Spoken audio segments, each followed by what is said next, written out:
जय हिंद दोस्तों, कैसे आप सभी लोग। आशा करता हूँ आप सभी लोग बहुत अच्छे होंगे और आपकी तैयारी बेहतर ढंग से चल रही होगी। तो कैसा चल रहा है अभी सब? अब तो कुछ दिन में दीपावली कल से स्टार्ट हो जा रही है। आप लोग ध्यान रखिएगा, पूजा पाठ अच्छे से करके और अपना पढ़ाई बंद मत करिएगा, क्योंकि बेरोजगारी के लिए कोई होली दीपावली नहीं होती है। ठीक है, आप थोड़ा सा एंजॉय कर लीजिएगा, बट पढ़ाई करके 2-4 घंटे अपन पढ़ लीजिएगा, उसके बाद आप लोग एंजॉय फेस्टिवल मना लीजिएगा अच्छे से। ठीक है, तो चलिए स्टार्ट करते हैं। पहले रोज़ की तरह पहले हम लोग रिवीजन थोड़ा कर लेते हैं, बेसिक चीज़ें जो मैं आपको रेशियो में बताया था। चलिए मैं पूछता हूँ, बताइएगा 28 के स्क्वायर बताइए। 28 के स्क्वायर बता दिए कितना होता है? 784। ठीक है, आप लोग साथ साथ लिखिएगा या बोलिएगा। 29 के स्क्वायर बता दीजिए तो 841। बताइए 14 से 2/7% का कितना फ्रैक्शन वैल्यू होती है? आ रहा है 1/7। ठीक है, 16 से 2/3% का बता दीजिए तो कितना होती है? 1/6 होती है। ठीक, अब एक और बता दीजिए 37 है 1/37.5% का मैंने बताया था आपको, कितना होती है? 3/8। और इसी की तरह एक और होती है 57 से 1/7% की वैल्यू मैंने बताया था, कितना होती है? तो 4/7। और 11 से 1/9% का वैल्यू बता दीजिए, फ्रिक्शन वैल्यू कितना होती है? 1/9। और 9 से ही 1/11% का फ्रिक्शन वैल्यू बता दीजिए कितना होती है? तो 1/11। 20% का बता दीजिए, ये तो सबको याद होगा, 1/5। 15% का बता दीजिए तो इसका होगा 3/20। ठीक है, चलिए 17 का स्क्वायर बता दीजिए कितना होगा? तो 289। 18 का स्क्वायर बताइए। 324। 17, 18, 19 तीनों का थोड़ा पूछता है। 361। आप देखिएगा, ये सब कुछ आप याद कर लीजिएगा, आपको इसका यूज हर जगह मिलेगा, आपको रीजनिंग में भी ये बहुत काम करेगा। ठीक है, आई थिंक थोड़ा रिवाइज हो गया होगा आप लोगों का। ठीक है, तो चलिए हम लोग परसेंटेज का जो टॉपिक छोड़े थे उसको देख लेते हैं। देखिए पहला क्वेश्चन क्या है? एक आदमी अपनी आय का 60% खर्च करता है। अगर इसकी आय 15% बढ़ जाए और उसका खर्च भी 15% बढ़ जाए तो उसकी बचत में कितने प्रतिशत बदलाव आएगा? तो एक चीज़ आप समझिए, देखिए खर्च बराबर क्या होता है? खर्च बराबर होता है, एक मिनट, इसको खर्च नहीं, अब आय लिखिए डायरेक्ट। ठीक है, आय बराबर क्या होता है? खर्च प्लस के सेविंग, मतलब बचत। ठीक, अब कह रहा है क्या, कोई व्यक्ति की 60% अपनी आय का क्या करता है? खर्च करता है। तो 60% का मतलब होता है 60/100, यानी 2 3 6 2 5 10, यानी 3/5। ठीक है, अब देखिए अगर हम उसकी ये टोटल आय मान ले, यानी टोटल वो ये आय मान लेते हैं 5 रुपया। क्या करे, आय का 60% खर्च करता है, तो मतलब ऊपर क्या करेगा, ये 3 रुपया खर्चा करेगा। ठीक, ये खर्चा करेगा तो सेविंग कितना करेगा? 5 रुपया आय हो गया, खर्चा 3 रुपया होगा, तो सेविंग कितना हो गया? 2 रुपये। ठीक है, अब मैं इसी चीज़ को यहाँ पर लिखता हूँ। देखिए आय 5 है तो मैं इसको आय को 500 मान लेता हूँ। आप कुछ भी मान सकते हैं, 50 मान सकते हैं, 500 मान सकते हैं, 5000 मान सकते हैं, 5 लाख मान सकते हैं, बस उसका रेशियो सेम होना चाहिए। ठीक है, मैं इसको आय को 500 ले लिया। अब देखिए खर्च कितना था, यहाँ पर खर्च कितना है? 3 रुपया, तो मैं इसको 300 ले लिया। अब बचत कितना है? 2 रुपया। बचत कितना है? 2, तो मैं इसको 200 इसलिए ले रहा हूँ ना कि परसेंटेज में प्रतिशत 100 पे निकालना रहता है, तो 0 अजली से कट जाएगा, इसलिए मैं ले रहा हूँ। आप 50 भी ले सकते हैं, 500 भी ले सकते हैं, कोई दिक्कत नहीं आएगा, आपका आंसर सेम आएगा। ठीक है। अब कह रहा है कि आय क्या है 15% बढ़ जा रही है, तो इसका जब हम लोग 15% निकालेंगे, जब इसका 15% निकालेंगे तो 15 पचे 75 रुपये आ जाएगा, यानी आय कितना बढ़ के हो जाएगी 575 हो जाएगी। ठीक, अब आगे क्या करें, उसका खर्च भी 15% बढ़ जाता है। अब 15 तियाँ 45, यानी ये कितना बढ़ जाएगा, आपको खर्च 45 बढ़ जाएगा। कैसे बढ़ रहा है समझ में आ रहा है ना। जैसे बोला है कि खर्च 15% बढ़ जा रही है, तो 300 का 15% निकाल लीजिएगा। ठीक है, 100 तियाँ 300, 15 तियाँ 45, तो यही क्या हुआ 45 बढ़ जाएगी। मतलब पहले अगर 300 थी तो अब कितना हो जाएगा 345। अब पूछ रहा है तो उसकी बचत में कितने प्रतिशत बदलाव आएगा। अब देखिए, अगर 575 रुपया कमा रहा है और 345 रुपया खर्चा कर दे रहा है, तो सेविंग कितना होगा 0, 7 में से 4 गया 3, अब 5 में से 3 गया 230 रुपया। ठीक है, ये 230 रुपया क्या कर लिया, सेव कर लिया। पहले बचत कितना किया था 200, अब कितना कर रहा है 230, तो कितना परसेंट की कितना वृद्धि हुआ, 30 का वृद्धि हुआ। किस पे हुआ, तो 200 पर हुआ। ठीक है, तो 100 पे कितना होगा, 100 दुनी 200, यानी 15% की वृद्धि आ जाएगी। ठीक है, ये आपका आंसर हो जाएगा। समझ में आया। एक बार नहीं समझ में आया तो फिर से देखिए। एक आदमी अपनी आय का 60% खर्च करता है। मैं पेन दूसरा ले लेता हूँ। ठीक है, देखिए आय का 60% खर्च करता है, तो मैंने 60% का यहाँ मतलब निकाल दिया 3/5। तो बोला है आय का, तो आय का मतलब मैंने 3/5 को, जो 5 था मैंने टोटल आय ले लिया, आय 5 ले लिया। ठीक, इनकम हो गया। तो कह रहा है खर्च करता है, तो ऊपर जो आएगा उसका खर्च हो जाएगा, यानी 5 रुपये आय था, वो 3 रुपया खर्चा कर दिया, तो सेविंग कितना हो जाएगा 2 रुपया। अब मैं इसी को बस 500, 5,50,000 कुछ भी लिख सकता हूँ, बस उसका रेशियो 5:3 ही रहना चाहिए। ठीक है, तो मैं इसलिए लिख दिया क्योंकि परसेंटेज 100 पे निकलता है, तो 100 पे इजीली कट जाएगा। तो मैं देखिए आय को मैंने 500 ले लिया। ठीक है, खर्च को मैंने 300 ले लिया, और बचत 2 था तो उसको मैंने 200 ले लिया। ठीक, बोल रहा है आय 15% की वृद्धि हो जाती है, तो 500 का देखिए 15% निकालेंगे तो 100 5 बार में कट जाएगा 500, तो 15 पचे 75 रुपये आ जाएगा। तो मैंने डायरेक्ट जोड़ के 575 लिख दिया।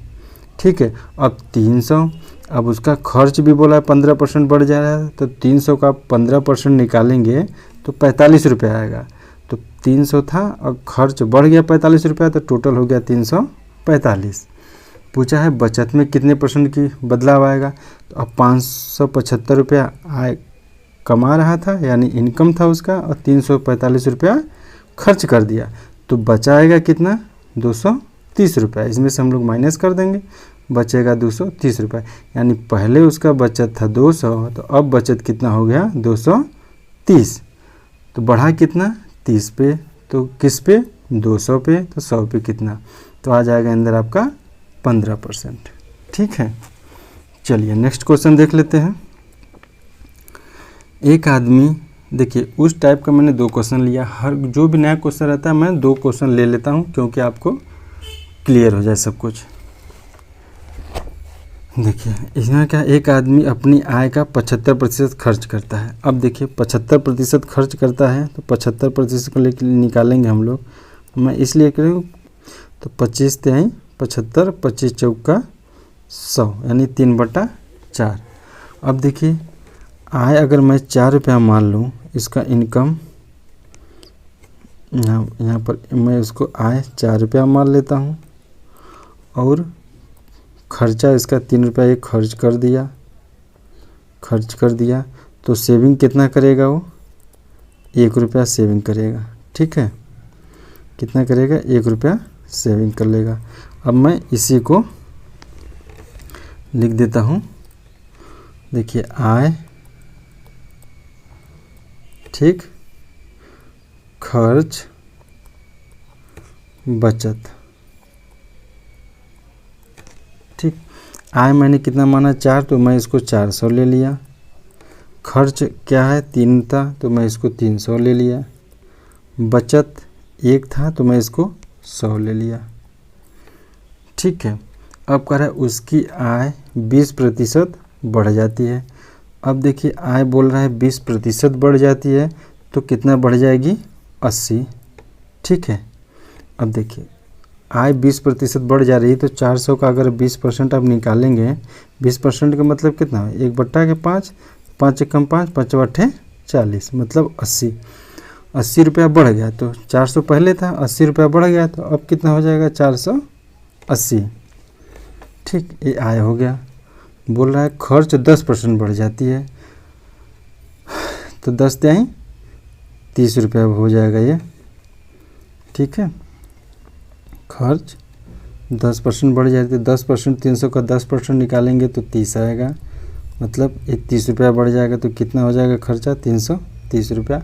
अब बचत पर क्या प्रभाव पड़ेगा, अब 480 रुपया वो इनकम कर रहा है तो 330 रुपया खर्चा कर दे रहा है, तो सेविंग कितना होगा, 0, 5, 1, 150।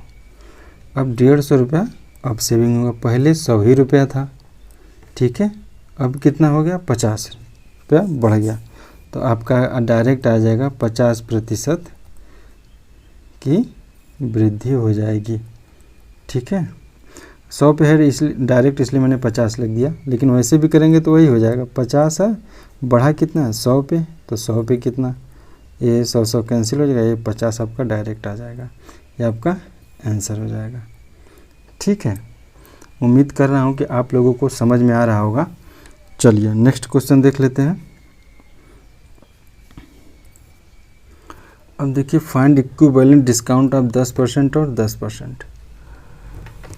देखिए इस क्वेश्चन से करने से पहले आप लोग पहले समझिए डिस्काउंट क्या होता है। डिस्काउंट नाम सुने हैं कभी, डिस्काउंट एक जगह सुने होंगे, कहाँ, जब अपने मैडम जी को लेके जाते होंगे शोरूम में। ठीक है, तो कितना है, 10,000 रुपया का उनको कुछ पसंद आ जाता है, 10,000 रुपया। ठीक है, तो आप लोगों की हालत तो ख़राब हो जाती है, करीब 10,000 रुपया था, अब कहाँ से आ गया इतना पैसा। तो मैडम जी बोलती हैं घबराइए मत, उस पर 50% का क्या है, डिस्काउंट है। तो 50% का डिस्काउंट है तो आपको मिलेगा कितने का, बोली 5,000 रुपये का। ठीक है, यही होता है डिस्काउंट। अगर नहीं समझ में आया तो फिर से देखिए, जो कपड़े पे मैडम जी ली थी उस पर एक टैग लगा रहता है। ठीक है, उस पर लिखा रहता है MRP, तो डिस्काउंट हमेशा MRP पे दिया जाता है, मतलब मार्केट प्राइस पे। डिस्काउंट हमेशा मार्केट प्राइस पे दिया जाता है, ये हमेशा याद रखिएगा।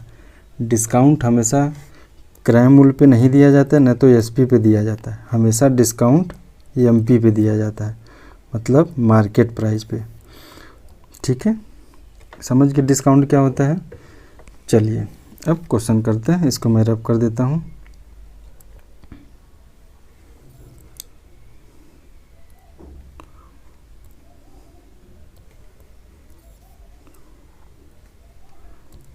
देखिए डिस्काउंट निकालने के लिए पहले तो 2 तरीका है।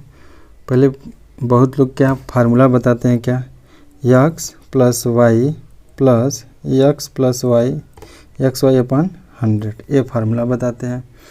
तो डिस्काउंट है, चूँकि डिस्काउंट इसलिए माइनस का हम साइन लगा देंगे, यानी -10 प्लस x मतलब -10 गुणे में -10/100। ठीक है, अब देखिए गुणा में माइनस माइनस है तो ये तो प्लस हो जाएगा, ये कट जाएगा, बचेगा क्या यहाँ पर 1, तो ये 10 10 20, यानी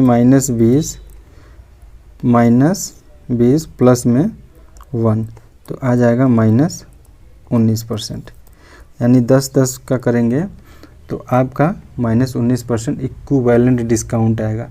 अच्छा एक चीज़ बताइए, इक्विवेलेंट का मतलब समझ रहे हैं क्या चीज़ होता है। इक्विवेलेंट का मतलब समझिए, डिस्काउंट तो आप समझ गए डिस्काउंट क्या होता है, अब इक्विवेलेंट डिस्काउंट समझिए। जैसे कोई चीज़ 100 रुपया की है, ठीक है, कोई चीज़ 100 रुपया की है, मैंने पहले इस पर 50% का डिस्काउंट दिया। ठीक है, तो 50% का डिस्काउंट दिया तो हो जाएगा 50 का। ठीक है, अब मैं इसको इस पर 30% का डिस्काउंट दे रहा हूँ, ठीक है। तो अब 30% का डिस्काउंट दूंगा तो 50 का 30% निकालेंगे तो 15 रुपये आ जाएगा। तो 15 रुपया इसमें से माइनस कर देंगे तो पड़ जाएगा कितने का आपको, 35 रुपया का, ठीक है। देखिए मैंने पहला डिस्काउंट 50% का दिया, दूसरा डिस्काउंट 30% का दिया, मैं तीसरा डिस्काउंट 20% का दे रहा हूँ, ठीक है। माइनस 20% का फिर डिस्काउंट ले लीजिए आप, ये थर्ड डिस्काउंट। अब इसका 20% निकालेंगे तो क्या आएगा, 20% का मतलब होता है 1/5, यानी 35 का जब 1/5 निकालेंगे तो आएगा क्या, 7 रुपया। अब इस 7 रुपया इसमें से माइनस कर देंगे तो बीत जाएगा कितना, 28 रुपया का। आपको देखिए 100 रुपया का चीज़ था, मैंने एक बार 50% डिस्काउंट दिया, फिर 30% डिस्काउंट दिया, फिर 20% डिस्काउंट दिया, तो आपको मिलेगा कितना, 28 रुपया पर। ये 28 यानी 100 का चीज़ आपको 28 का मिला, ठीक है। तो आपको कितना हो गया, आपका 72% का डिस्काउंट, ठीक है। आपको हो गया डायरेक्ट 72% का डिस्काउंट। तो यही है इक्विवेलेंट डिस्काउंट, यानी आप 50% का डिस्काउंट और 30% का डिस्काउंट और 20% का डिस्काउंट, यानी तीन ठो डिस्काउंट देने से अच्छा है आप एक दे दीजिए 72% का डिस्काउंट। तो इसी अगर ऐसे पूछे तीनों जैसे 50%, 30%, 20% का इक्विवेलेंट डिस्काउंट, तो ये नहीं कि आप बस 50, 30, 80, 20, 100 कर देंगे, इसको जोड़ देंगे तो आ जाएगा, ऐसा नहीं होता है, ठीक है। समझ में आया? चलिए एक बार अगर नहीं समझे तो फिर से थोड़ा देख लीजिए। मैंने फर्स्ट टाइम 50% डिस्काउंट दिया तो 50 आ गया, मैंने सेकंड टाइम 30% का डिस्काउंट दिया तो 50 का 30% निकालेंगे आ जाएगा 15 रुपया, तो 50 में से मैंने 15 रुपया माइनस कर दिया तो आ गया 35 रुपया, ठीक है। फिर मैंने इस पर 20% डिस्काउंट दिया तो आ गया ये 28 रुपया। तो आपको 100 की चीज़ मैंने 28 का दिया, तो डिस्काउंट कितने का हो गया, 72% का, 72% का आपका डिस्काउंट हो गया। ये तीनों देने से बेटर है आप एक दे दीजिए, या तो ए दीजिए या तो ए दीजिए, सबका मतलब एक है, ठीक है। चलिए मैं इसको रब कर देता हूँ।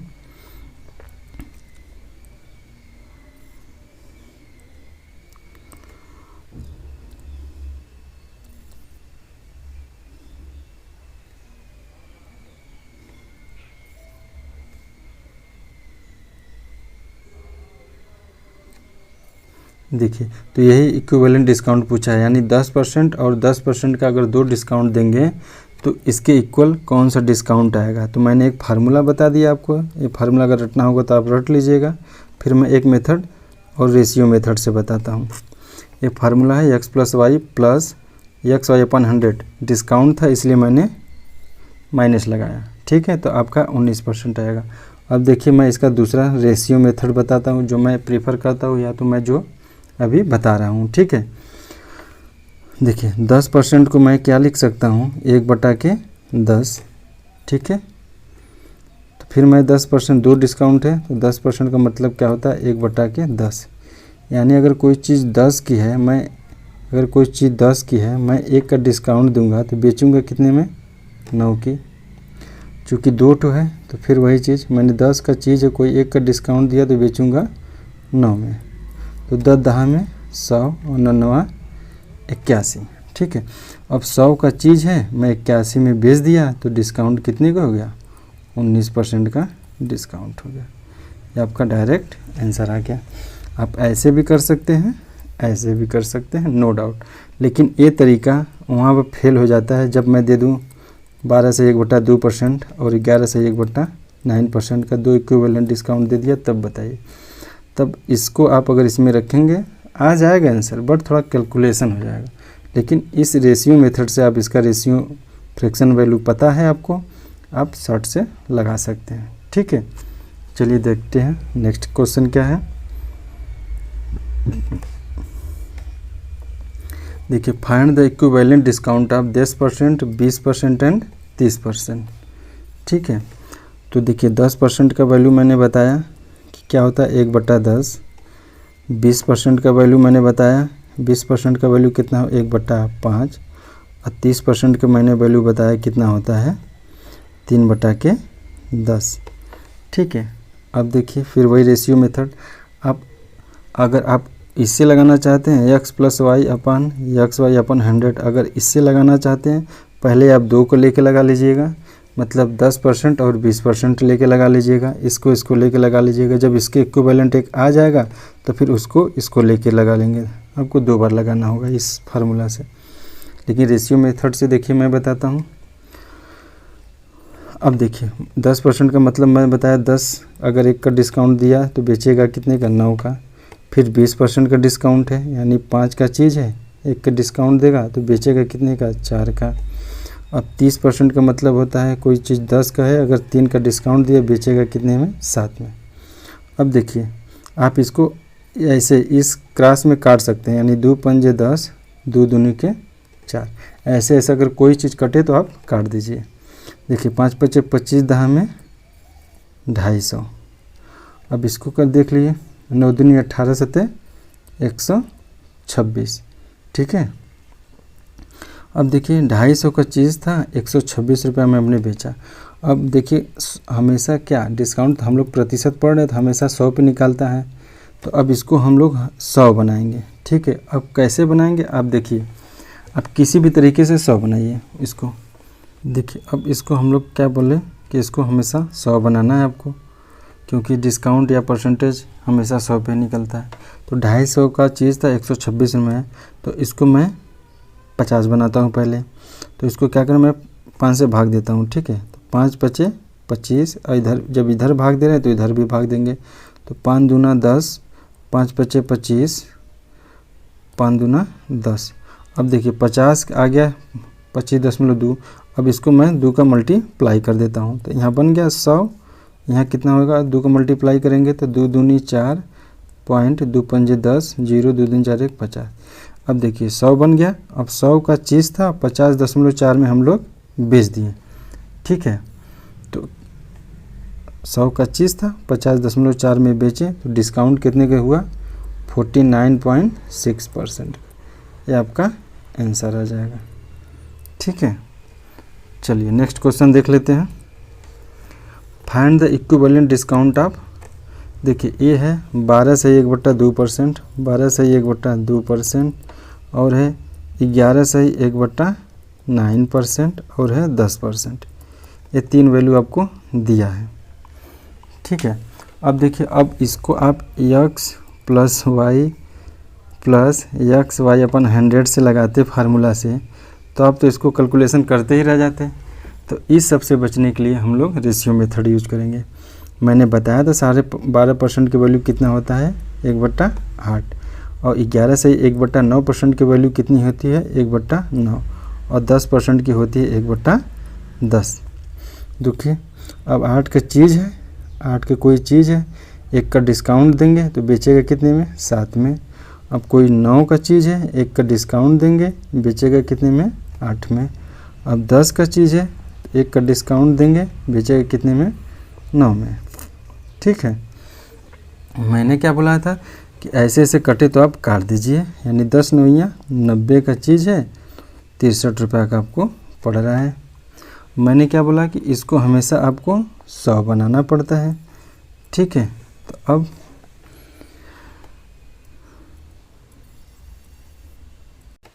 सौ बनाना पड़ता है इसको, मैंने बताया आपको। तो मैं इसमें क्या करता हूँ, 9 से भाग देता हूँ।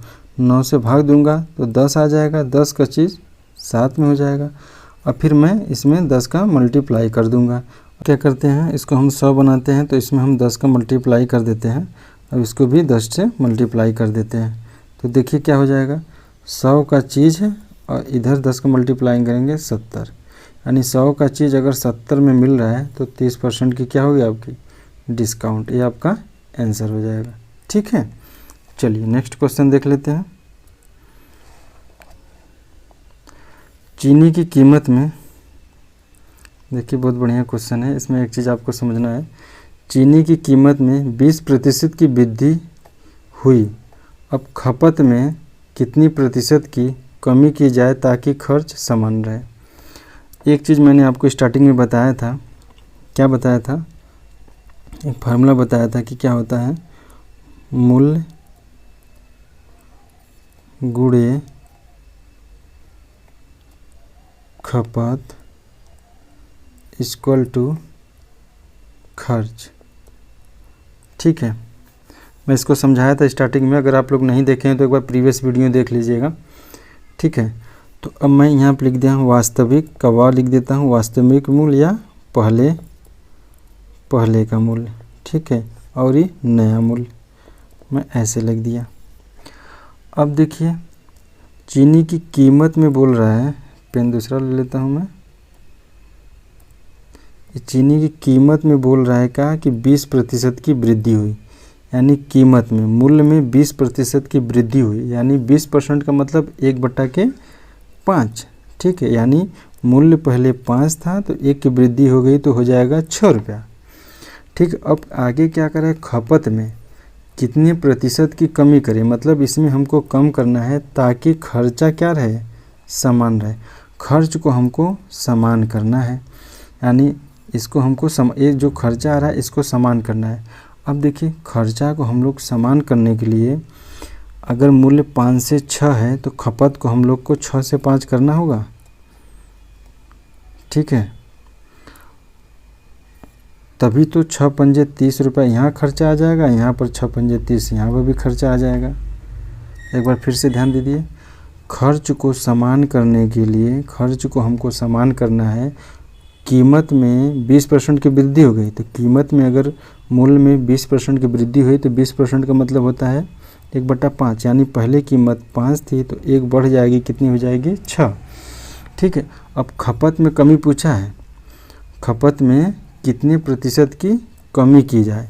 अब देखिए कमी की जाए मतलब ताकि खर्च समान रहे। अगर खर्च को हमको समान रखना है तो मूल्य अगर 5 से 6 हो रहा है ना तो खपत को हमेशा इसका इन्वर्स हो जाएगा, मतलब खपत 6 से 5 हो जाएगा हमेशा। तभी तो इसका मल्टीप्लाई करेंगे तो 30 रुपये आ जाएगा, इसका मल्टीप्लाई करेंगे तो भी 30 आ रहा है। देखिए खर्च समान हो गया ना। ठीक है, अब देखिए खपत में कमी, तो पहले खपत 6 था और अब हो गया 5, यानी 1 की कमी हुई किस पे, 6 पे। 6 से 5 हुआ है, 6 पे कमी हुई एक का, तो 1/6 क्या रेशियो बनाता है, 16/2/3% की। यही आपका आंसर हो जाएगा। ठीक है, इसका मैं एक और शॉर्ट मेथड बता देता हूँ, एकदम शॉर्ट में आ जाएगा। बस पहले आप इसको एक बार समझ लीजिए, अगर नहीं समझ में आया तो एक बार फिर से देख लीजिए। देखिए क्वेश्चन क्या कर रहा है, मैंने पहले एक फार्मूला समझ लीजिए। खर्चा बराबर क्या होता है, मूल्य गुणे खपत बराबर खर्च होता है। ठीक है, तो बोला है चीनी की कीमत में 20% की वृद्धि हो गई, यानी मूल्य क्या हुआ, 20% बढ़ गया। तो मूल्य अगर 20% बढ़ गया तो मूल्य 20% का मतलब मैं बताया था 1/5, यानी मूल्य पहले मूल्य क्या था, अगर 5 था तो नया मूल्य क्या हो जाएगा, 6 हो जाएगा। ठीक है, अब क्या करें, खपत। देखिए खपत में कितने प्रतिशत की कमी की जाए, कितने % की कमी की जाए, यानी खपत में, ताकि खर्च क्या रहे, समान।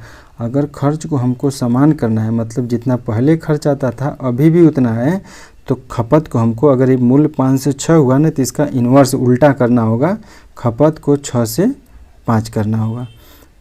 तभी तो 5 6 30 आ जाएगा, 6 पंजे 30 आ जाएगा। देखिए खर्च समान हो गया ना। तो अब खपत पहले 6 थी अब 5 हो गई, मतलब 1 की कमी हुई किस पे, 6 पे।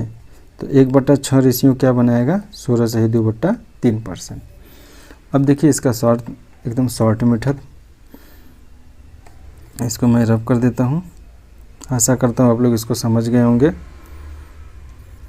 अब देखिए शॉर्ट, एकदम शॉर्ट, ऐसा मैथ पढ़ा देंगे आप लोगों को ना कि एकदम कंसेप्ट से कि भूलेगा नहीं। बस अगर जो समझा रहे अच्छे से समझ में आ गया आपको तब। ठीक है, इसको मैं रब कर देता हूँ।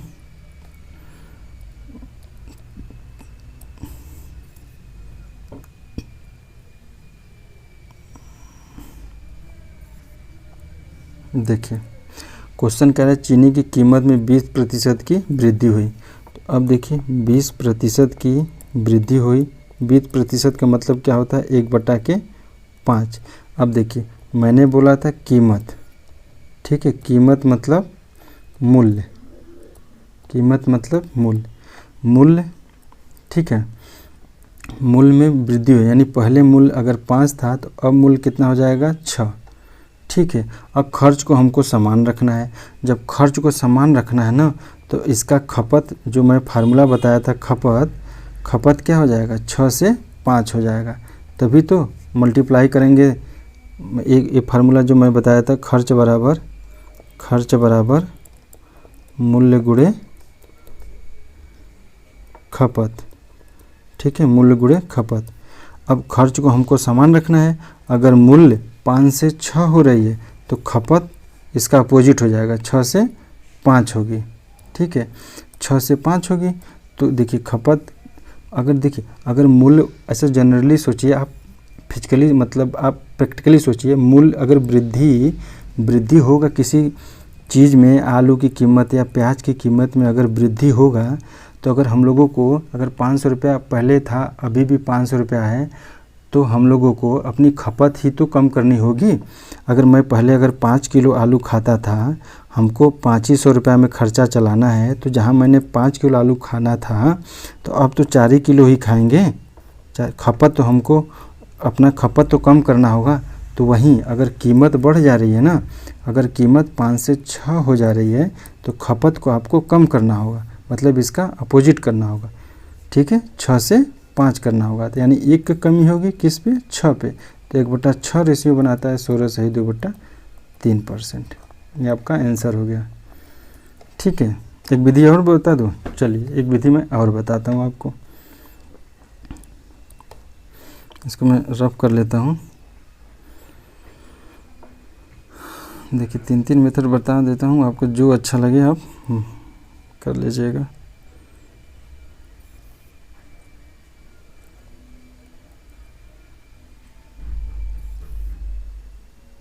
लेकिन सबका मेन मोटिव वही है, 20% की वृद्धि होगी कीमत, यानी 100 से क्या हो गया 120 हो गया, ठीक है। खर्च हमको निकालना है, तो अब पहले खर्च, पहले यहाँ लिख दीजिए पहले, ठीक है, और अब खर्च, नया खर्च, ठीक है, नया खर्च। देखिए 20% की वृद्धि हो गई, खर्च को हमको समान रखना है, तो 100 से 120 हो गया। तो खपत में कितने प्रतिशत की कमी की जाए ताकि खर्च क्या रहे, समान, यानी खर्च पहले 100 था तो अभी भी 100 हो, तो अभी भी 100 हमको करना होगा, तो 20 की कमी करनी होगी, यानी 20 की कमी करनी होगी किस पे, 120 पे, क्योंकि हमको 100 लाना है, हमको 100 लाना है, क्योंकि पहले खर्च 100 था तो अभी भी हमको खर्च 100 ही करना है। तो 20 की कमी लाएंगे किस पे, 120 से, 120 से तो हम 100 जाएंगे ना, तो 120 पे, इसको काट देंगे, 2 कम 2, 2/6, तो 1/6 आ गया। रेशियो बनाता है 16/2/3%, ठीक है, आंसर हो जाएगा। चलिए इसको यहीं पर अब इस टॉपिक को समाप्त करते हैं, और इससे रिलेटेड क्वेश्चन 2-4 क्वेश्चन मैं और कराऊंगा नेक्स्ट वीडियो में। तब तक आप लोग इसको अच्छे से रिवाइज कर लीजिए और अच्छे से रिवीजन करते रहिए और पढ़ते रहिए। अब देखिए सीटेट का नोटिफिकेशन भी आ गया, सीटेट टूटेट आप लोग अच्छे से फिलअप करिए। बाकी मैं मैथ मेरे भरोसे छोड़ दिए, मैं आपको मैथ ऐसा पढ़ा दूंगा कि आप लोग कभी भूलेंगे नहीं। बस आप लोग रिवीजन अच्छे से करते रहिएगा, और जो मैं टॉपिक पढ़ाऊँ बस उतना आप पढ़ लीजिएगा। और एक बुक कोई ले लीजिए, उससे जो जो मैंने परसेंटेज पढ़ा है तो आप परसेंटेज उसमें से टॉपिक खोलिएगा, जो जो क्वेश्चन मिलेगा उसको सॉल्व करते रहिएगा, ठीक है। और जो नहीं क्वेश्चन आएगा हमको कमेंट कर दीजिएगा, ठीक है। चलिए इसी टॉपिक के साथ मैं आपसे विदा लेता हूँ। आप लोग स्वस्थ रहिए, मस्त रहिए, मुस्कुराते रहिए। और आप लोग, कल धनतेरस है, परसों छोटी दिवाली, नरसों बड़ी दिवाली, तो आप लोगों को एडवांस में हैप्पी धनतेरस। आप लोग एकदम मुस्कुराते रहिए, अच्छे से दीप फैमिली के साथ मनाइए, दीप जलाइए, मिठाई खाइए, मिठाई बांटिए, अब दिवाली मनाते रहिए, मिठाई खाते रहिए, ठीक है। Thank you.